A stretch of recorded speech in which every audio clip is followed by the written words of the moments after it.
Good day, ladies and gents. Welcome to the Fairway Fit Golf Podcast, where two friends get together to talk about how we are trying to look good, feel good, and play good. Let's go.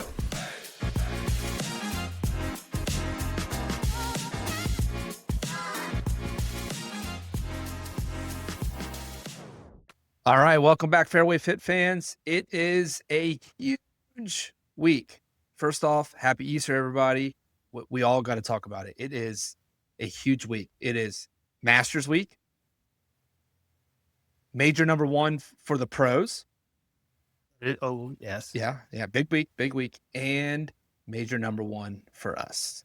I mean, you talk about arguably that could have been number one, but I mean, Augusta, I get it. Yeah. Now, it's just something about Masters week. I mean, even my little ones are getting excited about it. We've been watching all the clips and everything. The drive, chip, and putt was on today.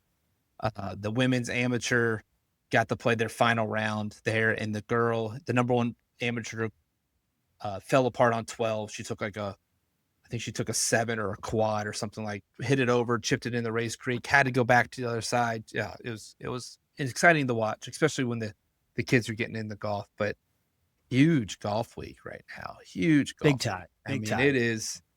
There's nothing like Masters week. I mean, Augusta looks just in primo shape like it always does. I was about to say, when doesn't it? I mean, it looks like it's AI. But don't you remember they had in the storm and the snow? It was torn apart like what, 2 weeks after? If that was real. Week? I mean, let's be honest. I'm never going to get close to those grounds unless I win the lottery one day. But if it was real, that it was bad. Like shout out Jack. Take some notes and let us know if it's as nice there as it is. He's the only person I've ever known that is actually going. So my brother's been twice. Oh, has he been? Yeah. Okay. He's been in the lottery, I think, 2 times and won both times. So that was, I've put in for about 15 straight years. I'm 0 for like 12, I think. So one day we'll get it. One day we'll get it. But all right, real quick, if you're in the Leesburg area and you love golf, you need to hear this. This episode is brought to you by the Back Nine of Leesburg. This place is legit. They are up and about to be running here in about 2 or 3 weeks. The screens are up. The projections are rolling. We're talking full swing pro 2.0 simulators, a putt view green, and the kind of data that actually helps you get better, not just hit balls. The best part, it is open 24/7. No tee times, no waiting. Just show up and play whenever it works for you. You can grind, play matches with your buddies, or just hang out in a seriously high-end setup. They are accepting founding memberships right now, and you need to mention Fairway Fit Golf to get your major discounts. Go to theback9golf.com /Leesburg-Virginia to lock in your membership today. This place is getting close, Greg. It's going to be really cool to get to once we get I'm really looking forward to it. He sent me some pictures actually this week. Really exciting to look at. But man, big week for us. We have major number one coming up on Friday. And I was thinking about this.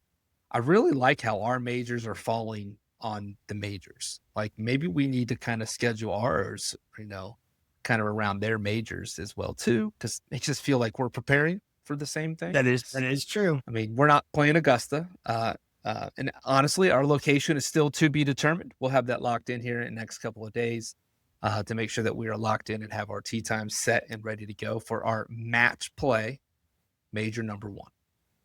In today's episode, we're going to talk about what have you been doing for your major prep. Go for it. What have you been doing for your major prep?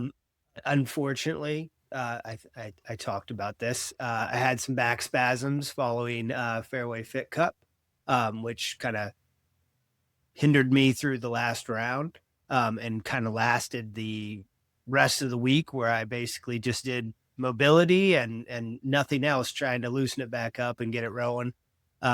This past week was spring break. Yeah. And I got back to working out, got back to running, got back to lifting. And obviously I'm a smart person, so I didn't go too heavy and didn't go balls to the wall right away. I know. I'm a smart person. I just see where you were going to follow that part up, but yeah, I'm with you. Certain subjects. Don't check my SAT score, my ACT score, or my GPA, but you add mine together, I might have worked out okay. certain things I know how to do. But feeling good. I got 2 practice sessions in last week. Did not get a round in, Mm. unfortunately, over spring break. Um, I couldn't get on Compass Point, couldn't get on Magnolia. The closest one was Lockwood Folly, What's which Magnolia? we Magnolia Greens is a sister course of Oh, Compass okay, okay. Point. I mean, I know Um, you like playing there. That's it's important to about you. 10-15 minutes Okay. from my mom's house, so it's not too far. Um, but I actually had a tee time that I was about to book at Lockwood Folly, where we had a major Yeah, a 2 couple years years ago. ago, and one of my dad's favorite courses, and it's always really good shape and kind of interesting enough. It was a tight course, so I When it's was not on looking forward fire. to. Right, that is true. The cart It barn was on was fire. almost, I think, was all gone pretty much. About 80% of it was gone when we were there, which is crazy. But my mom pulled the trump card and said she wanted me home that night because it was the night before we left, Mm. and came home. But at the same time, I got 2 really good practice sessions in. Arguably, I know I texted you about this. I felt like I actually had 2 of the best practice sessions I've had in a very Yeah, long yeah. time. And I think maybe it was a wake up call with me having back spasms and having to and like ease into it. And so like I told you, my new swing thought is that 75 to 80% swing, and not really getting after every single ball, not trying to push balls further out. It was just basically trying to control everything. And I was not spraying the ball even in some windy conditions where I was expecting the wind to take it. It was my I felt like I actually compressed the ball for the first time. um, so, I'm looking forward to that. Obviously, I don't want to go in with a big head or expecting more than what I think, kind of like I did in the Fairway Fit Cup. But I feel like maybe another practice session this week, sometime after school or before school, and then get ready to roll on Friday. Yeah, I'm not that far off from what you've been doing, especially in the weight room. With traveling, it wasn't as easy to get into a gym or anything. After Fairway Fit Cup, I did have a good week. And then as we were traveling, I kind of hit some mobility stretching. I did play probably quite a bit more than you, even Yeah. at the practice round range time. I got out, I played 27 on Friday. I played 9 on Saturday. And after a rain session in the morning. And then we played down when we were traveling down in Hilton Head, got to see Harbor Town, did not play Harbor Town, still a little bit out of my budget.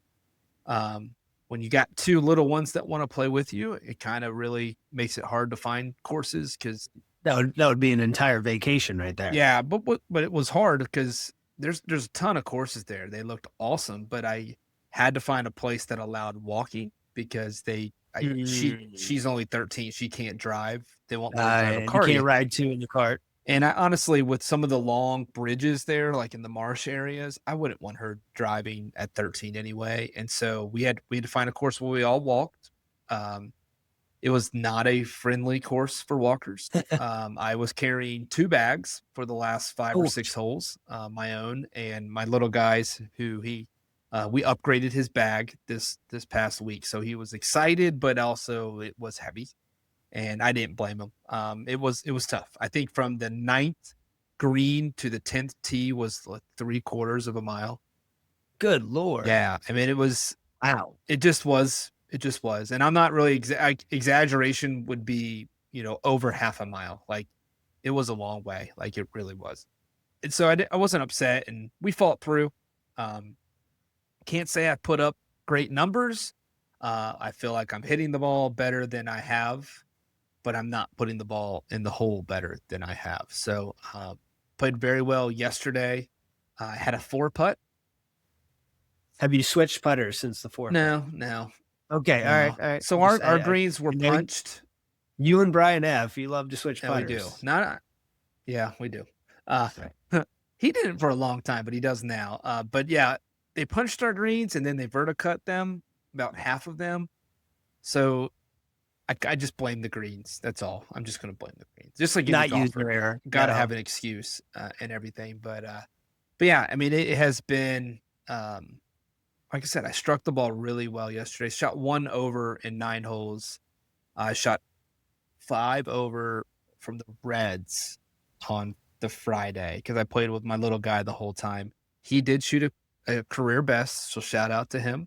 He shot a 94, Let's which go. is his lowest in 18 holes ever, and he was absolutely ecstatic to get back out there on Saturday and found out how hard golf is. And I was like, dude, you don't expect to be the same. Play one shot at a time. And he thought he should have been, 10 shots better. So, but no, lots of fun. My 9 holes on Saturday was with 3 juniors, my 2 and my little guy's buddy, who Stevie P, who we'll have on here shortly from Tips from the Pro, his little guy as well. They've been playing a lot of golf together, so it actually was pretty cool to sit and watch 3. I mean, I think it's 11 and 12 and a 13-year-old stripe it. I mean, Did they throw cash? Yeah, they're not quite there yet. I think I could have talked them into it, but like No, 5-5-5.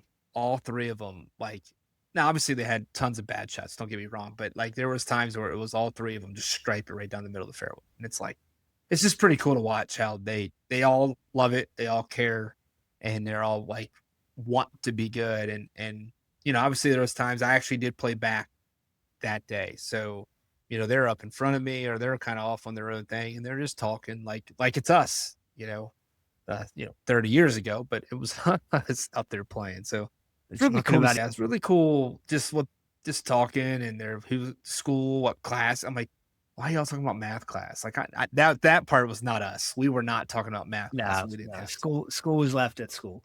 But no, it was a lot of fun to watch them play. And they all shot, I think, within 2 or 3 shots of each other, which it was competitive. The 2 boys were a little blown away when Tegan was 70 yards in front of them on the first hole. She hit it all the way down the hill out by like where we're hitting it. And oh, wow. Yeah, she crushed it.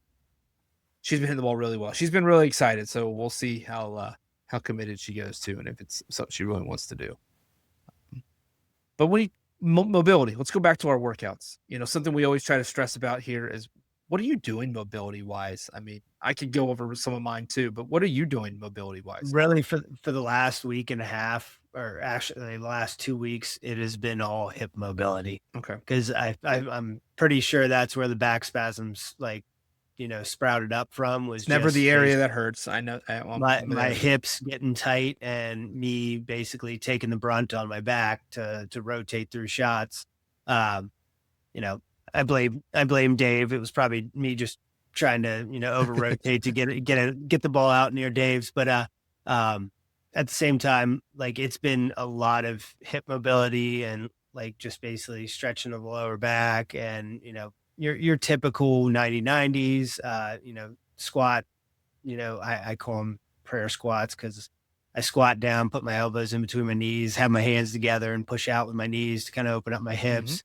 A lot of internal and external rotation of my hips, typical like fire hydrant type stuff, and kind of where I have brought back the kickstand deadlifts, the kickstand RDLs, in order to kind of get some strength and mobility in there, feel the outer glute kind of fire up a little bit more and get that rotation into that deadlift. But really it's been just tons of hip mobility and then kind of dead hangs in order to kind of feel like I decompress the spine a little bit. Yeah, that's what I do, a ton of the rotational stuff. I'm still using the Driven app. Shout out to them. When I reached out to them last fall, they were able to hook me up with their app for a discounted rate, and they have daily mobility. And it luckily it's all over. Right now I'm having it's kind of, I have not, I want to say it's foot, but more toe issues. Like it's really big weird. Toe, pinky toe. Like my second toe's knuckle. If it was, I don't know if it's called a knuckle in your foot, but like imagine your knuckle, right? I'm having a lot of pain in one foot, and I've been trying to loosen up, like with just flexion stuff with the ankle and everything, loosening the foot up a little bit. But I mean, obviously, this I think is a bone thing that I probably should get checked out. But get like a bone or something. I don't know everything I read about it. It's kind of like a cause of when I used to have plantar fasciitis really bad, that the swelling creeps its way up, and it's just kind of that's what it is. It's overswelling in that knuckle joint. Is that like gout?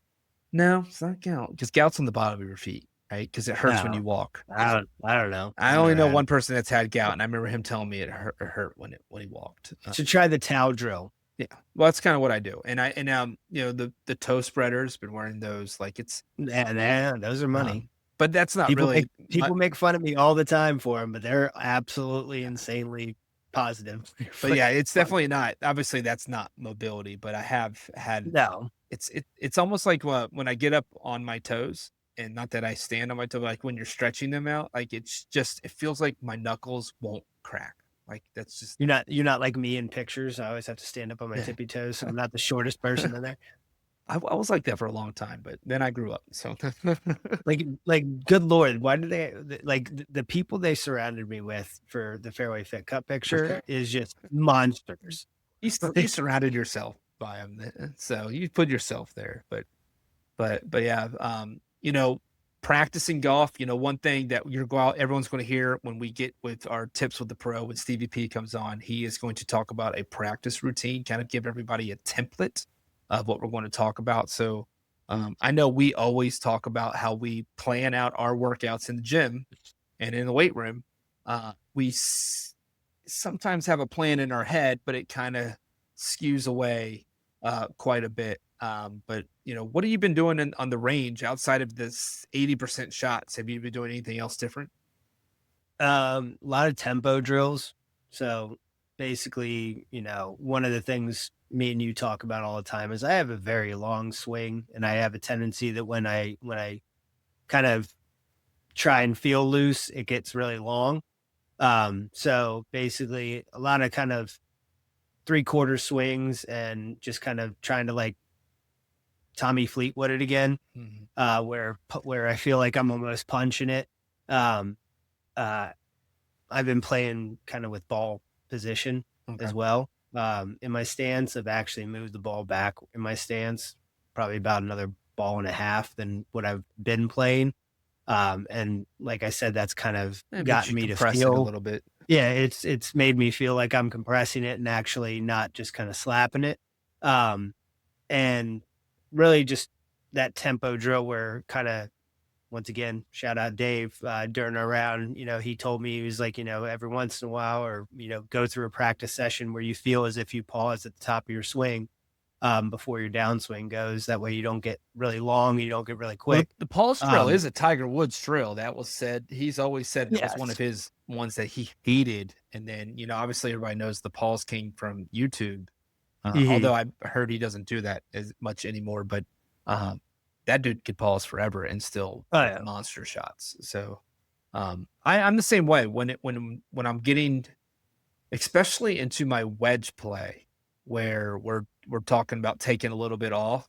I'm thinking Cameron Young is my thought Okay. process. So, he has like a little pause, but it's almost like he gets to that point, and for me, it's like, all right, extend. And I want to make sure I keep the club away from my body before I go down through it. And what I have found, um, when I don't, I'm super quick. And that's when I start Mhm. blading those full like wedge shots and different things. So I want to make sure I extend it out and been really working a lot on that.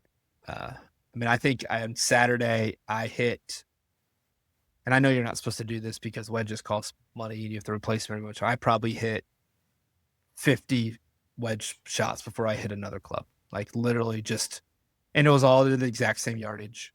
I did try to Mhm. maybe like turn them or cut them a little bit just because if the pin is right or left, and like I know there's an embankment and I've been, the cut spin, hopefully, it comes back to the right or whatever. Um, but not, really it was more or less straight at it. And in my head, I was cutting it, but I really wasn't. Yeah. You're not hitting that R2 Nah, in the not air so excited. that it spins, right? But I've been loving that, and then I've been trying to just grind on the greens. Um, I need more drill. I did a good amount of putting. I I did a good amount of putting because, like, let's face it, night putting there is awesome. And Yeah, then, in my second practice session, like I probably, I wouldn't say like grinded, but I spent like a solid 30, 35 minutes up until Laura, my mom, and the kids drove up in the oh, golf cart. And then Brody did make the one putt that he tried from about 5 feet. So I was like, good for you. I lined him up and then just kind of held his hands, and he was rather happy that he made the putt. Love it. Putter is about as tall as he is, but But yeah, that's, my go-to putting drill is the gate drill. I line up about 3 to 4 feet away, and my goal is to make 50 and without missing. And, I make sure it's a straight putt. So I usually get into the 40s before I kind of get. and flat. Yeah, it's not moving. This is just straight back, straight forward. It's just the technique. And really what it is, I'm trying to feel the ball going to the hole. Now, one thing Stevie P talked about in his last tips for the pro was putting to a ball. And I ended up watching a video. I think it was one of the days we were on vacation when everyone was asleep, and I'm just kind of figuring out the day and how I'm going to get up the next morning. And I watched a video of Steve Azinger, and he talked about putting. You want to putt to an object above the hole, and you don't want to putt to a hole. You want to think of it as and he would put a water bottle, just a regular old, what is those, 12 or 16 ounces water bottle. And you try to putt to that water bottle, and more times out of 10, you're going to hit that water bottle than you are going to roll it into the hole. And it's like you put so much pressure on making or getting it to the putt, where if you're trying to hit something, you're going to release the putter head better. And you know me, that's my problem, is I don't release the putter head. I shovel the ball there sometimes. And I tell you what, it felt really good. Again, the greens were crazy. My 4 putt was from 90 feet. So, I mean, I expected the 3 putt it. I didn't expect the 4 putt it, but I did. But it really has. And he goes, when you're 30 feet away, try to hit like a 5-gallon bucket.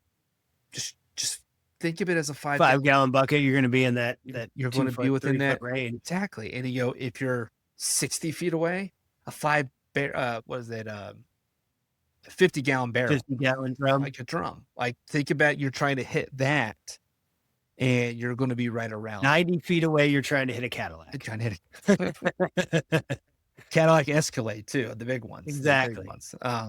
But one thing that's funny is, like, I kind of did the same type thing, but on an opposite scale, was that for the last like 10, 15 minutes, I just picked like it was probably a 5-footer, maybe a 6-footer, like just put it a little bit outside of gimme range type thing. But I took tees, because I do that 4 corners drill all the time. I took tees and basically took away the edges of the cup. Yep. So basically, I almost had a gate at the hole. Yep, I've seen that. So basically, I took away the edges to where I couldn't, possibly sneak one in on the sides and have it fall. Like, I had to go kind of center cup. So I had to basically, it was time consuming, because I was lining up every single ball. Yeah. It wasn't like I was dragging another one, hitting, dragging another one, hitting. So it just kind of got me into aim small, miss small, I guess you could say. Yeah. So on both, when I do the gate drill, that I think we're on the same page. It's technique. We're working on technique. But when we're working on the bigger targets, I mean, what is putting? Putting's feel, right? It's 100% feel. I mean, you need to be better in pace and speed than you really need to be technique. I mean, how many times have we seen, my dad, who figure eights and cuts across the ball, still make a putt because his pace and his speed was good. It wasn't a tech. So, but I do agree.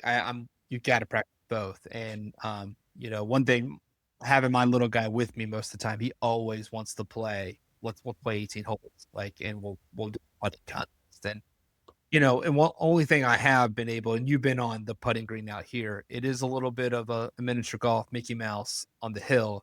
I have been able to talk him into it. I'm okay with 1 or 2 of those putts, but not 18 holes of those. Let's work on the 25, 30 footer. If we can lag that up and make 2, and who knows, maybe roll one of those in, you're making more strokes than if we're hitting that 98-foot putt up the hill. Through the clown's mouth. But I do let them add that in because we play the one that goes up and we try to bring it back to the hole. Yeah. That's a solid one, actually. It is. You talking about the one at the bottom? If we start on the side closest to the chipping green, Yeah. we can and honestly, we'll do that with a chip. And we're Okay. there. Hopefully, no one from the course is listening. When we're there late night in the summer, I've hit wedges like from one side all the way to the top because it is like a 40-yard chip shot Yeah. to try to hold the green up there. But yeah, so it's going to be your first round in a while when we get out on Friday. Luckily, I've been able to get out. I tried to raise the handicap, but it didn't move. It went up 0.1 and then went back down to where it was. So mine, luckily, since all of Fairway Fit Cups were yeah. asterisks, they were not entered into my my. That may my give me the print. advantage. So You did strong. that is a 11.3. 0.3. Still, I think I'm 2.6 or 7. I'm not really sure which one. 6.7. So Brody now, whenever he hears 6.7, he goes 8.9. Oh, I'm like, geez. all right. At least he's not saying 6.7.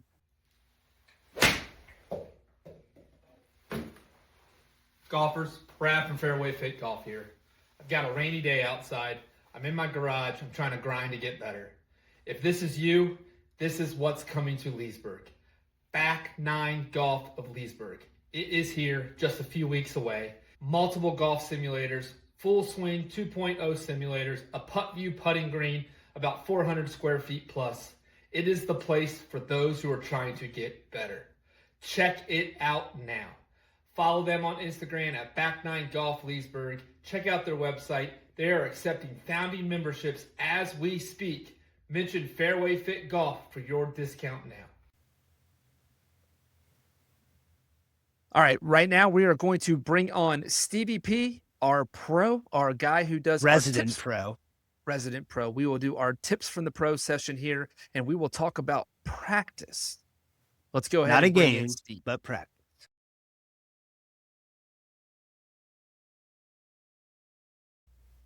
All right, we're going to welcome back to the show, Stevie P. We got tips from the pro. Steve, how are we doing today? Good. How are you guys? Always good to have you on. If people have not been able to follow along, we have having Steve on every 3 or 4 episodes, but you can really check out season 2, episode 12. We dig into Steve's kind of playing career and where he is now in his life. We are super excited to have him on with us this season, and he's going to give us some tips. And I think we're going to talk AI. Not the AI everybody else is talking about, but Allen Iverson. We're going to talk about practice. You're talking about not practice. A game. Not a game. We're going to talk about practice.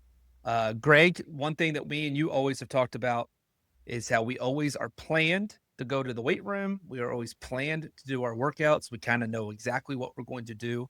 But I think every golfer, a 5 handicap all the way up to a 20 handicap, can always get better practice. We end up you're a planner when it comes to practice. Me, not always.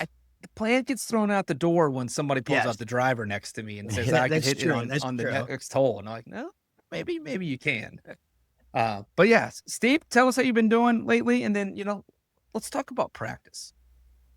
Pretty good. The season's starting to kick off here for me at work, which is always a blessing and a curse. It's nice to get the season going, but I know 4 months from now what it's going to be like, and it's be a lot of work.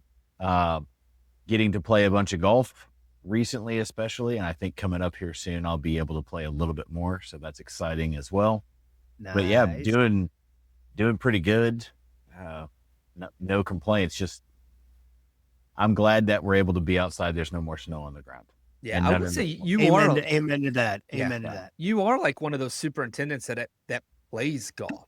Like I always hear about those guys. They end up, they're at the golf course so much they don't want to be at the golf course when they home. So you are one of those guys that keeps playing and keeps taking. Well, when you're taking money from everybody all the time, I guess it makes it a little bit easier to play. Well, I think the other part of that is, I love being on the golf course.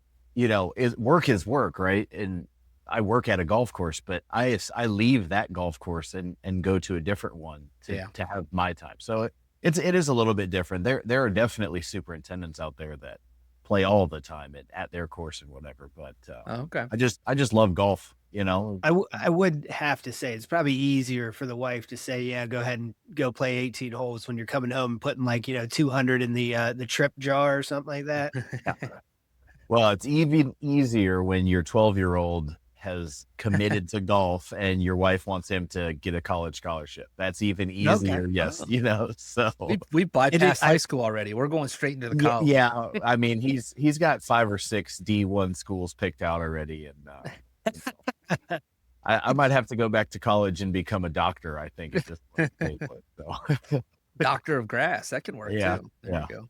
So But yeah, let's go ahead and get into it. I know there's something to have you on to talk about some tips that we have. We're always trying to look good, feel good, play good. And I think you're going to help us play a lot better. So we're going to hit a little bit about practice. And it's something that I think everybody struggles with. But tell us, how do you practice? It's April 1st. How do you go? Or April 5th, I believe. Well, how do you go about your practice? April Fool's. Yeah. Well, my practice, when I was just getting started, really wasn't, to what you were talking about with fitness earlier. It wasn't regimented. It wasn't scheduled. I would go to the range and hit balls and kind of whatever felt good. And I never really figured out, how to get to that next thing. And it wasn't until I got to college and had some guys around me who showed me like, hey, here's how you start your warm up. Here's what you do. So that being said, what I like to do when I practice, and I try to keep it the same 60, 90 minutes if I was going to get a full session in. So I always like to start, you warm up before you get to the golf course, mobility, body motion, just do some stretching, whatever you got. And then I always like to start with my highest lofted wedge. So I start with a 60 degree, and what I'll do is, the ball on the range, and I'll hit some shots to that ball. And then wherever the ball lands, keep just easing into it.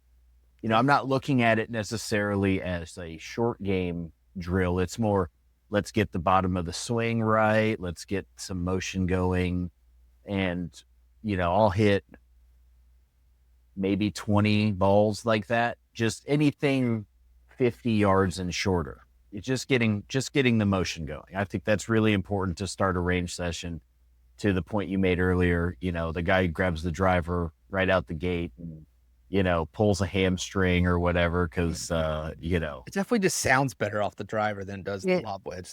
It is. Just, you see all the social media videos. It's like, here's a 1 hour practice plan, 4 pitching wedges, and then, 75 drivers at 110%. Well, so what that does, what just kind of picking out a ball or a target and just easing into it, that gets the body moving, which moves right into the next thing. You're not even going to have to put the wedge away. So the next thing I like to do is work on the intermediate shots and find yardages with my wedges. I think we can all agree that 99% of golfers have weird yardages that they find. I carry 4 wedges in my bag. Okay. I have a 60, a 56, a 52, and a pitching wedge that is a 48 degree. And what I like to do when I'm practicing is, it's not really a clock drill. Some people do clock drills. I think of it as 50, 75, and then a full swing. And then what I'll do is I will work those yardages. With the advent of much smaller launch monitors, it's a little bit easier now to set the launch monitor up. What's a 50-yard swing with my 60? What's a 3/4 swing with my 60? What's a full swing with my 60? Take the 56 degree, do the exact same rotation. You'll find some overlap in those, but I think it's really important to understand what your wedges can do for you with those varying swings. You may find a situation where my 60 degree at 75% goes 70 yards. But my 56 degree at 50% goes 75 yards. So I have overlap there that I can play with depending on what the shot calls for. So I have 2 options for that shot. Does that make sense? Yeah. I mean, I probably No, as higher. as you're going through those, how many balls are you hitting each? Like at 50%, 75%? Are you hitting like 5? Are you hitting 10? You hitting 3? So I like round numbers, and when I say round numbers, I don't mean even. I like 5s and 10s, or Got 8 or 12. So to me, I always kind of do 5 balls, because what I'll do is I'll hit 2 at 50, 2 at 75, and 1 at full. I just kind of like that. I don't really need the full swing, but I like to have the full swing shot. I know what it's going to do. Obviously, this is a warm-up session. You could elaborate and hit 100 balls and really get those distances in. But in the interest of a 60 to 90 minute time frame, I would That's hit an off drill. Right. That's an off. Right. Yeah, exactly. So I like the clock drill over the 50, 30, half swing, 3/4, full swing drill. Dial in those wedges. And this is probably going to take anywhere from like 20 to 30 minutes, because another important thing with all of the stuff that I'm going to talk about is quality, not quantity. So you're putting full effort and concentration into these shots. If you have a pre-shot routine, if you need an alignment stick, you really want to focus in, because you want to try to replicate as best you can golf course. And what are you doing on the golf course? You're not just walking up and rapid fire. Right. You're not going through probably your whole routine every time though, but you probably No. off. I mean, right. I get you. No, if it's a 50 off machine fire. Exactly. It depends on where I'm at in the round. I will tell you that much. There's some times where I walk up and rapid fire pretty quickly. Yeah. I'll put a caveat to maybe a full mental routine. I got you. Thinking about the shot. You may take not backing off, tossing the right. grass, Exactly. Exactly. It's the driving range. Talk to your caddy. Now, exactly. What do we got here? What do we look? What do we got here? What we covering that flag? Exactly.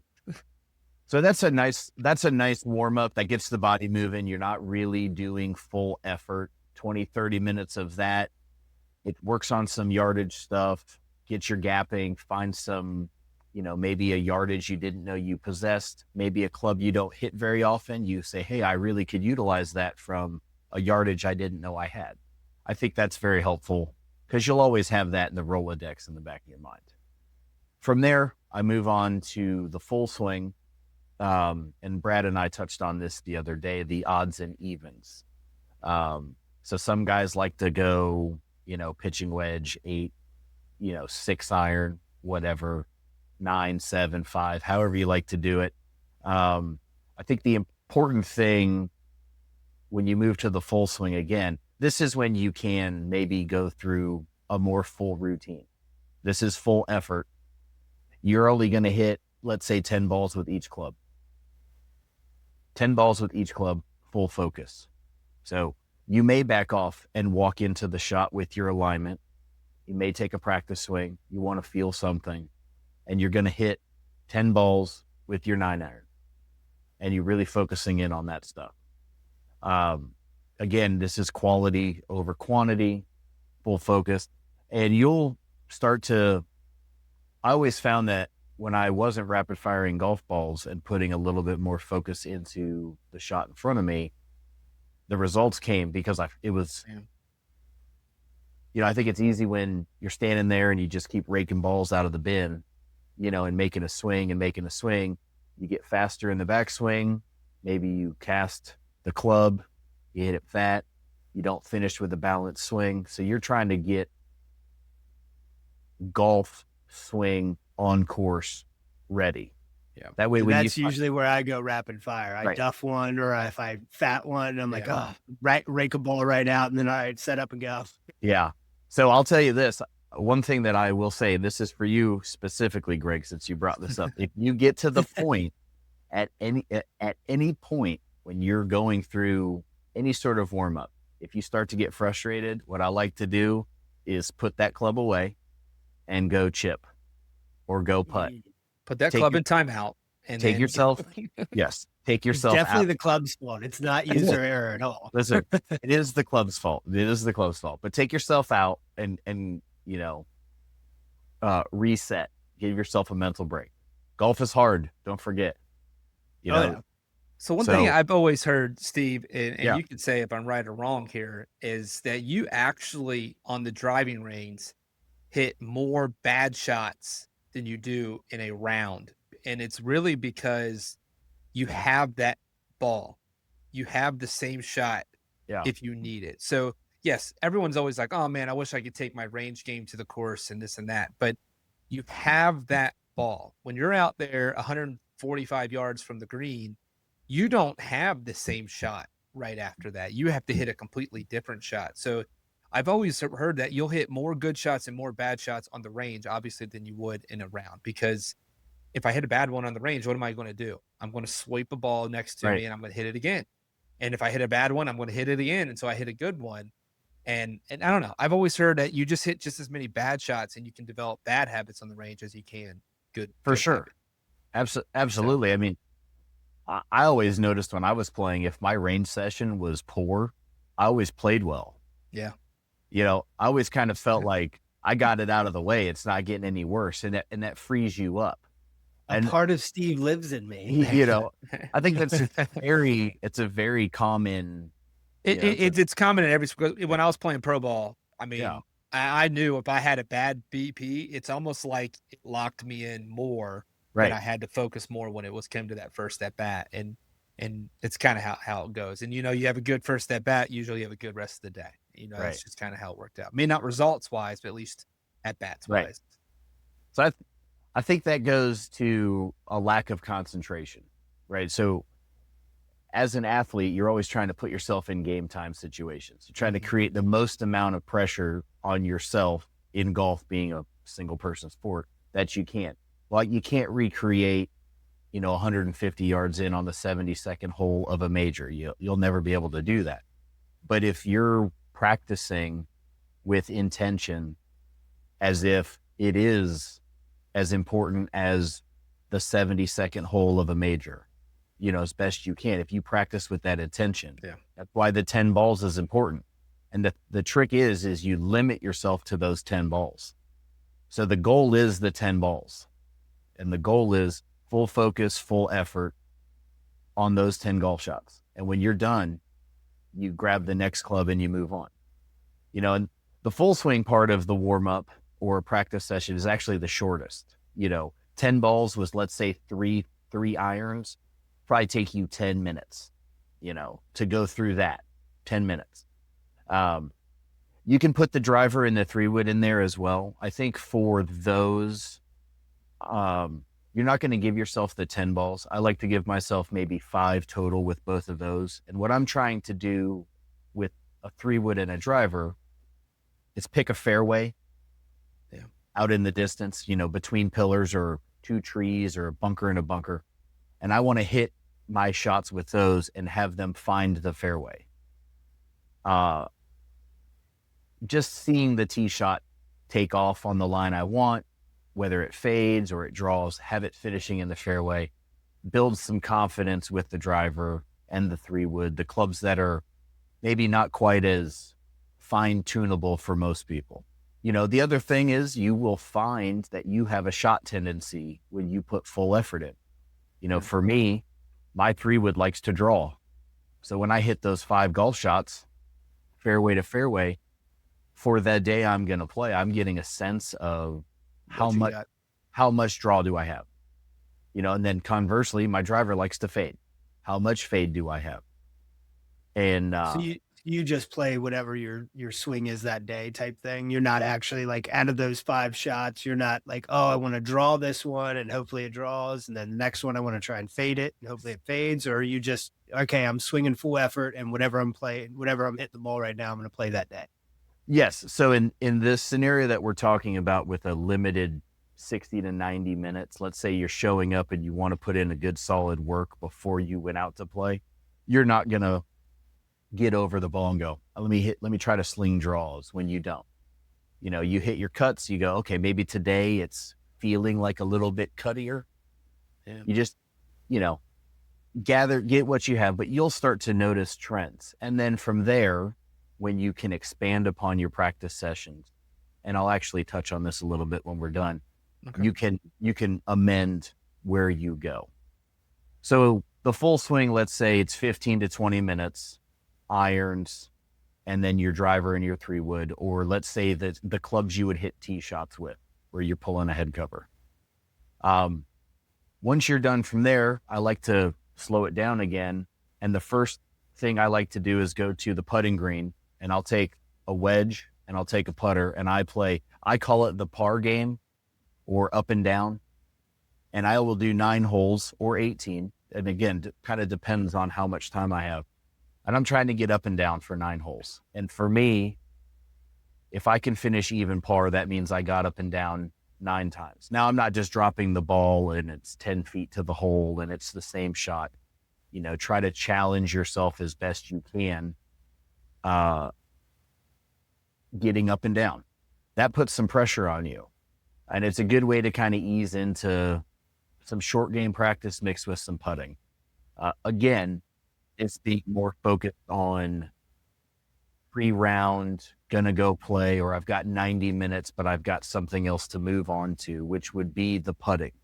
And I think putting is always saved for last. And what I like to do with putting is the ball drill. I spoke about that before. That gives you a good idea of the speed of the greens. It gets your mind reacting to a target. It helps with feel for a distance, and really is a nice way to ease into, okay, stroke is feeling good. I'm reactive. Everything is positive. And then you go to around the world. Around the world is where you put 4. Love that. 8. Love that drill. The trick with this one, and I think it's Phil Mickelson, if I remember correctly. His goal would be, and you don't do this in the 90 minute, but his goal he would set a number of putts he was trying to make. Let's say you've got 20 more minutes before your tee time. I'm going to make 30 putts in a circle. If you're really focusing in on it, if you miss putt number 28, you go back and you start at 1. You start at 1 again. Again, this is all trying to train the brain and the body to do what you're going to do on the golf course. Because otherwise, like we talked about, you don't even need to warm up. If you're just going to smack balls around, you don't need to warm up, right? So This gives the intention and some of that pressure. And you could use the ball drill as speed control. I think I said that. But I like the around the world. And then you grab your bag, you go to the first tee, and then you take all of Greg's money, or that money's coming. I just let you know that money's coming out here. Let's not forget that I was a 4-time major winner last year, with a hell of a lot of strokes, though. More the Grand Slam winner on the podcast. He did. So, like I said, all of that being said, if that was sort of a baseline that you used session of the year, as you go and play, I like to keep notes or, write something down and say, today's round, my putting felt great, but my mid irons were not as tight as they might be. And that's when you can amend your practice. And obviously there's more drills and other things, and we could talk about these at another time, that you can work on to help hone some of the other parts of your game. But this skeleton or this baseline template, thank you, is sort of what I like to use. I think short game is arguably the most important thing that you can do. If you've got 60 minutes and you can spend 40 minutes with short game and putting, and the other 20 minutes, hitting your long shots and whatever, short game will always, always, always benefit you. And even in ways that you don't see. I've always thought that the short game motion was great for the full swing, whether you're working on your full swing or not, because short game is all impact. Your hands move from shoulder to shoulder. They're doing it at 20 miles an hour with a 60 degree, and then the hands go up here and they're moving at 100 miles an hour. But that area is so important. And short game is going to help you get a feel for bottom of your swing, and position, all those things. So it's very important, which is why it takes up the most chunk of time. Yeah, definitely. Yeah, I've always heard that 60-70% of your time, Yeah. it should be, what do they say, 100? Really, I guess for a PGA Tour, it's 150 yards in, but more for ours, it's like 120 and in. Yeah, I think to be probably take 75% of your golf shots from 125 and in. Yeah. Yeah. So Now, do you ever, if you have an extended period of time, like say, like you've gone through this 60 to 90-minute warm up type thing before a round, do you ever, like in that range session, do you play a couple holes mentally, like the first 3 holes mentally, where you're hitting, a driver and then you're wherever your driver lands? Okay, like I understand I'll have probably about 150-yard shot in to the right or anything like that. Do you ever mentalize that type stuff? Because that's something where like I've started incorporating in just to kind of get used to having a different swing, really, for different clubs rather than just like hitting ball Yeah. after ball after ball with the same club. I've done that before, and for me, it wasn't as beneficial as I actually hoped it was going to be. You're talking about, hitting driver as your last ball and then going straight to the tee. hit driver. And hitting the same driver again, trying to recreate that. For me, it put too much pressure then on trying to recreate what I did on the driving range, or trying to make what I was doing on the driving range be good enough for me to take to the first tee. And every golf shot's different. I always felt it put too much pressure on me. So what I would focus on is making sure that I have the feel of what I'm doing and trusting that when I step on the first tee, I'm going to carry over the warm up to the first tee and just execute what's in front of me, if that makes sense. Yeah, no, it does. I think it's also, Greg, person to person, right? If Right. I'm confident that, hey, I hit that nice baby cut off of the last tee ball and the first hole is calling for that shot, you can have trust in that. But I always felt it made me compare myself to, okay, I got to do what I've already done now and not execute what I have in front of me. Gotcha. I'm not trying to execute this new shot. I'm trying to recreate this old shot. So for me, it didn't work out that well. I tried it. And I actually always end my range sessions with a 60-degree. So the last shot I hit is a 60-degree, and it goes about 30 yards. I usually do that with my 58. Yeah. I don't have a 60-degree. I'm not that good yet. So, well, that's great, man. I really appreciate it. I don't, Yeah. if people are watching here on YouTube, I was definitely taking notes throughout the whole thing, and I'll probably have a billion questions like I always do playing with you. Yeah. But Stevie P, I really appreciate you coming on. Absolutely. Tips from the Pro. Make sure to check us out every about 3 or 4 episodes. We will make sure to have him on and have him back for another session. But man, I appreciate it, and definitely look forward to trying to take some of my money back from you on the golf course here shortly. Yeah. But definitely we will talk to you soon. yeah, Thanks, sounds Steve. good. Thanks, guys. Appreciate it.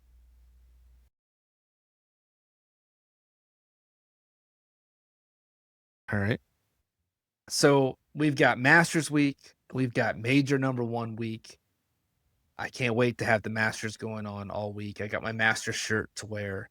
But speaking of Masters, if I you was have about to say. checked out our apparel, we have our Masters collection is live. It will be live for probably about the 2 to 3 weeks from now. We'll keep that up and running. Limited run. But it's hot. It's fire. Like, and I'm not, I don't I usually love say my gear is fire, but this is awesome. It looks great. I already had quite a few orders put in, so it is limited. So make sure to get that in right away. Everything in the Masters collection is 20% off. So make sure to check that out as we can. But man, I can't wait, Greg. Friday we'll be at it. Major number 1, second round of the Masters. We'll bring the iPads out. It is going to be a good day. But before we sign off here, let's make sure that we recognize again Back 9 of Leesburg. If you want a spot where you can play anytime, get real feedback on your game, and actually enjoy the experience. It's a high-level experience. Check out Back 9 of Leesburg. Founding memberships are available. Make sure to mention Fairway Fit Golf. Check us out. Check them out at theback9.com/Leesburg-Virginia. and give them a follow at B9 Golf Leesburg on their Instagram. But Greg, man, can't wait. Friday, we were back. Make sure to check us out again next week. Check out our website at fairwayfitgolf.com if you're looking for your Masters collection or any other of our great apparel that we've got going for you. But man, what a week. I can't wait to see what happens. Who's your pick for the Masters? Real quick. I got John Rahm. I'm gonna take a outlier. So I'm gonna take the easy one. I'm gonna take Scotty. Even though he just had another kid, I think in the last 2 weeks he's been able to figure it out. Actually, but yeah, make sure to check us out. Hopefully everybody has a good time. We will be back next week when we'll recap major number 1. Talk to you then.